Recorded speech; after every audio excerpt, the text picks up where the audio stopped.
The evidence portfolio is going to include different artifacts to show how you're meeting data, literacy, rigor, and relevance in ACL.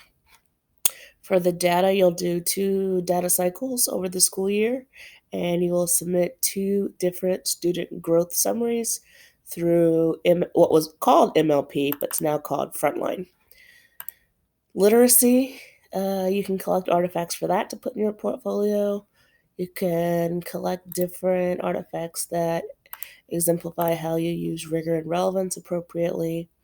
And then ACL, you'll do quarterly reflection sheets, and those, along with the students' answers, will be submitted to the assistant principal's administrative assistant. Peer classroom observations are required.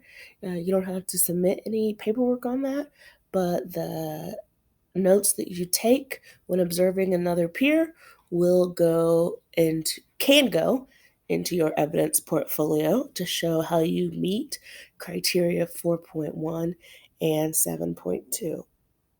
The digital version or a hard copy version will be submitted to administration. If you're on cycle and it's your year to be fully evaluated, then you have to turn yours in a little bit earlier.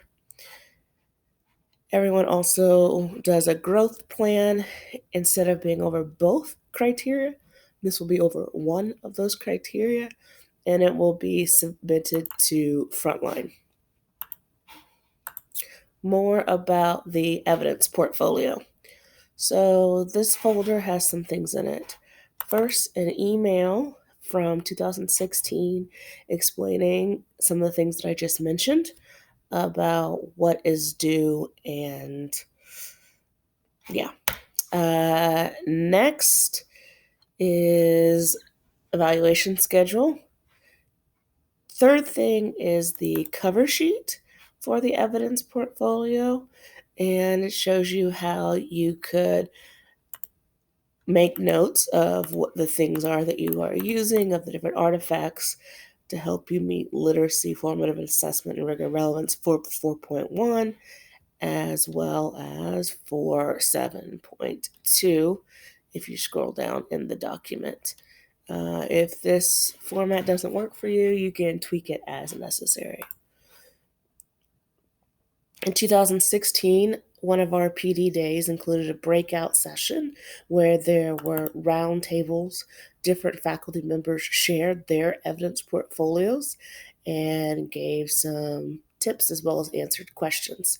The names of the leaders of those groups and who was in those groups is present in this document. So if you're looking for someone who's either been around for a while and has done evidence portfolios, or even led a discussion about an evidence portfolio based on how administration viewed their portfolio, check out that document. And the suggested talking points are there. The scoring guides for the evidence portfolio are present in this folder. It does have a scoring guide for 3.3. I'm not sure what happened to 3.3, but we do 4.1 and 7.2 only. And so you can open up the scoring guides and see what type of things those 2 criteria are all about.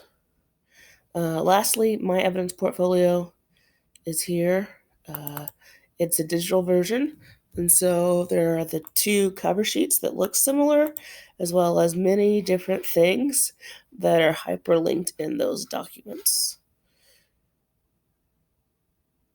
It doesn't have to be digital, but for me, taking a picture and putting it in a folder is a lot easier than knowing where a folder is on a shelf every year.